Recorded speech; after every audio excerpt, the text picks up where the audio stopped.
Para a nossa mensagem, Hebreus capítulo 3, versículos 1 a 6, destacando que Jesus é fiel.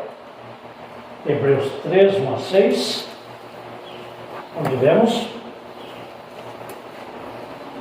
meus irmãos na fé, vocês que também foram chamados por Deus, olhem para Jesus, que Deus enviou para ser o grande sacerdote da fé que professamos.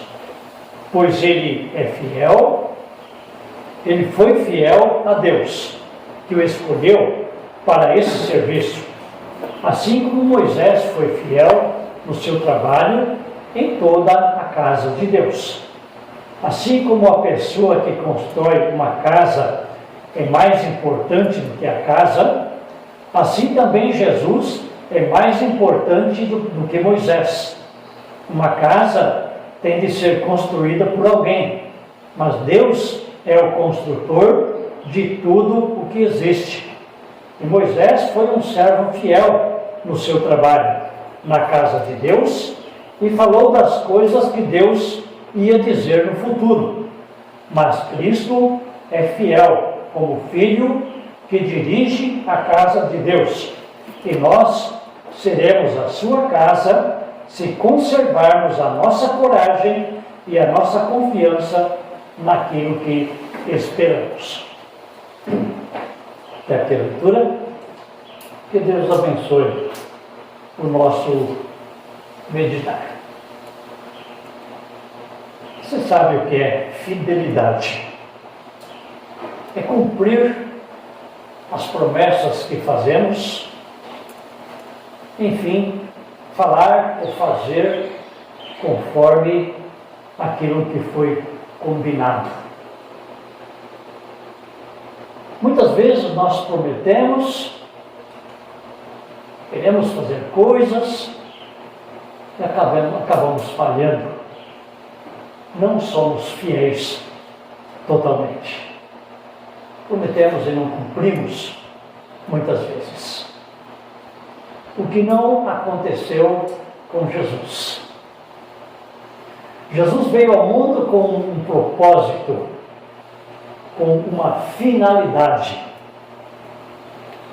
Seu propósito, também do Pai que o enviou, é salvar a humanidade.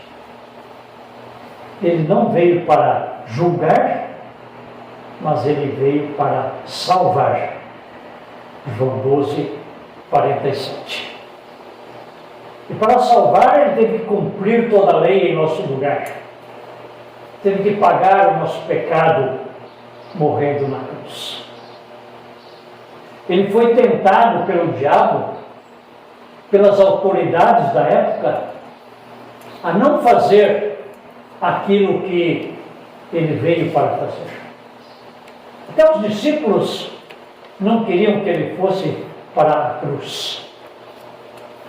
Foi tentado pelo diabo, que prometeu a ele o mundo inteiro, ser dono do mundo. E os sacerdotes, as autoridades lá no templo, não teriam perseguido a Jesus se ele concordasse e fizesse aquilo que essas autoridades queriam. Mas Jesus vem com este propósito: cumprir toda a lei em nosso lugar, morrer na cruz para pagar o nosso pecado, edificando assim a sua igreja. Nós sabemos que Jesus disse, que ele veio e que a igreja seria destruída e em 3 dias ele iria edificar a sua igreja novamente. João 2, 19. Estava falando do seu corpo, do seu santuário, que seria morto, destruído e seria ressuscitado no 3º dia. Jesus, por assim dizer, destrói esta igreja que estava sob a lei, sob o pecado, para reedificar, para reconstruir novamente a sua igreja. Havia uma igreja antes de Cristo, o povo de Israel. Aquele povo que estava sob a lei dada por Moisés, ou por Deus através de Moisés. Embora o povo tenha tentado cumprir a lei, muitas vezes eles desobedeceram, se desviaram.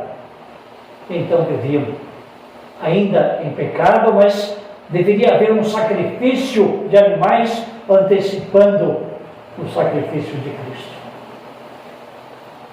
Mas quando Jesus vem, então há um novo pacto, uma nova aliança. Por isso temos o Antigo Testamento e temos o Novo Testamento. A Antiga Aliança e a Nova Aliança. Nesta nova aliança, Jesus é aquele que edifica a sua igreja.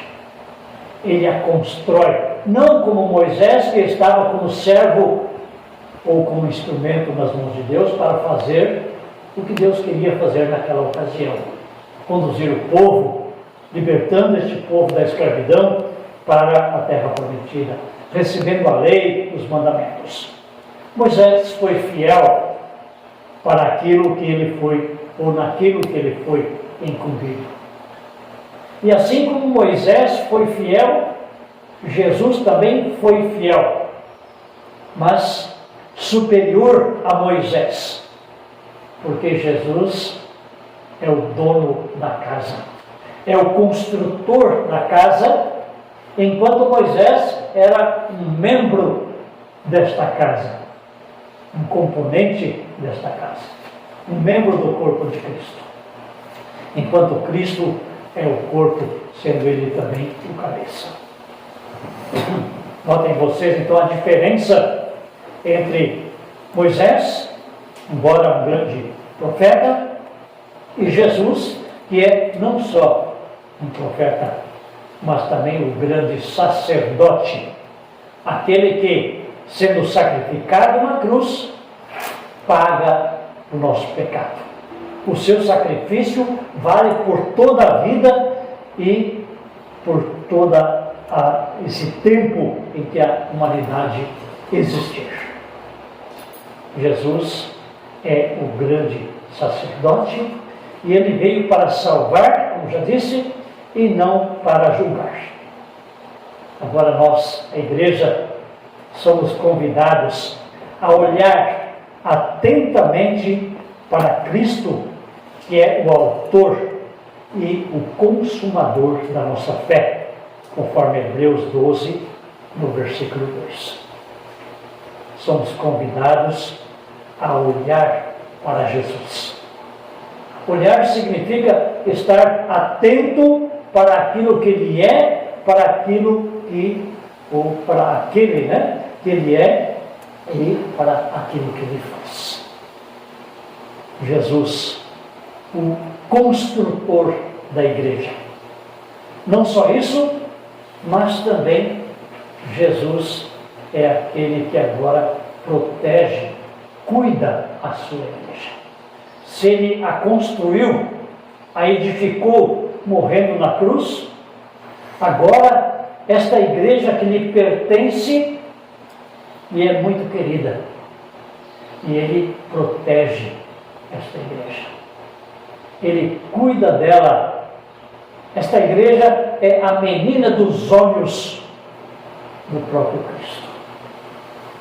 Ele olha para esta igreja com muito cuidado, com muito amor. Também nisso ele é fiel, como o rei que é e que governa toda a humanidade. Jesus cuida desta igreja de forma completa.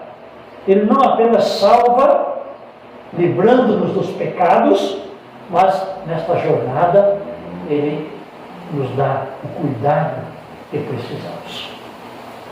Tudo aquilo que for necessário para permanecermos como membros desta casa, tudo aquilo que for necessário para ficarmos firmes, olhando sempre para Ele e tudo aquilo que for necessário para que esta igreja possa cumprir também de forma fiel, como fez Moisés, cumprir a sua missão aqui neste mundo.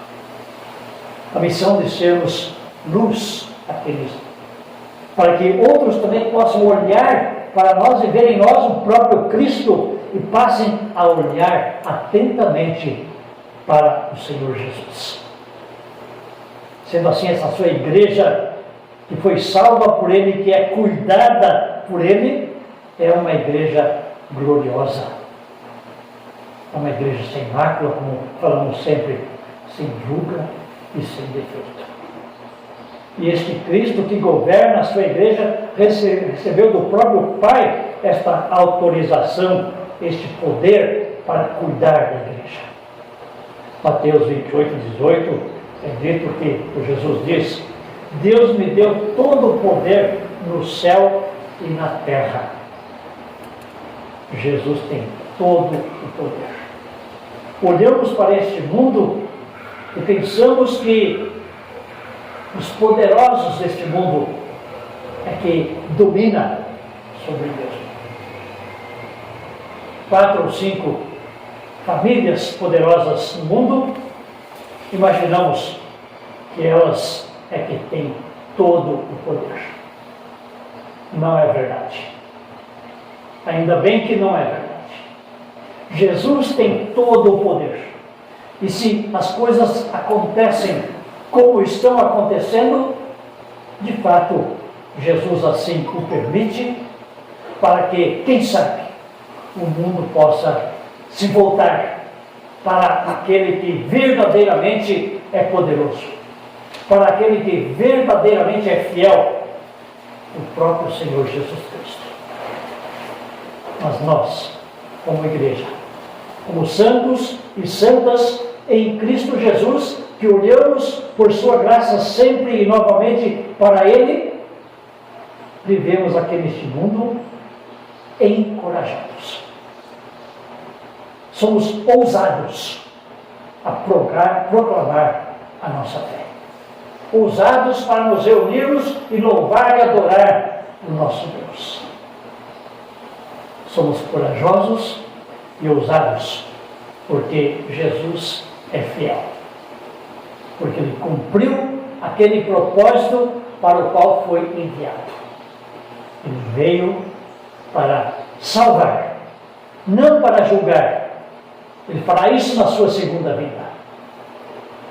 E nós, a sua igreja aqui neste mundo, também somos convocados e encorajados e até enchidos com ousadia para, neste mundo, da mesma forma, não julgar pessoas, mas sermos instrumentos nas mãos de Deus, para que através desta sua igreja, que somos nós, você e eu, e todos os cristãos espalhados por este mundo, possamos nós ser vistos pelos que estão nas trevas, como esta igreja que Jesus edificou. Igreja que Ele fielmente veio salvar e fez tudo aquilo que assim foi proposto. Foi obediente até a morte e morte de cruz. Cristo, com a sua fidelidade, nos faz pessoas orgulhosas, alegres, exultantes, como cantamos aqui muitas vezes no hino que temos. Exultantes te adoramos.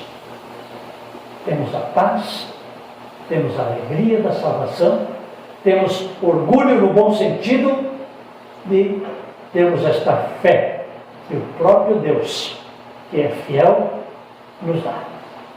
Fé porque Jesus veio e edificou esta casa, salvou. Fé porque Ele dá a esta casa os meios necessários para que ela continue crescendo nesta fé, para que ela continue compreendendo e principalmente acreditando que Jesus está conosco e que Ele é fiel e que, apesar de nossas muitas fraquezas e infidelidades, Ele continua sendo fiel. olhando para nós com seu grande amor, nos perdoando diária e abundantemente todos os nossos pecados, nos dando sempre novamente alimentos para a nossa fé, também por meio da Santa Ceia, a qual receberemos depois, juntamente com a palavra, com o batismo e tudo. Jesus é fiel. Ele veio, construiu a sua igreja, edificou a mesma, sendo destruído o pecado e vencido a condenação e a morte. E agora ressuscitado. Uma igreja viva, uma igreja orientada, protegida pelo próprio Cristo fiel. Este Cristo que tem poder e que continua dirigindo a sua igreja de forma plena, não só espiritualmente falando, mas também aqui nesta vida, fisicamente falando. Jesus protege, é rei, é sumo sacerdote e é profeta, para que de forma plena, então, ampare a todos nós, a sua igreja, e nos mantenha encorajados, nos faça pessoas ousadas, para que, exultantes, adoremos o Senhor e o servamos conforme os dons que Ele concede a cada um de nós. Que assim seja. Amém.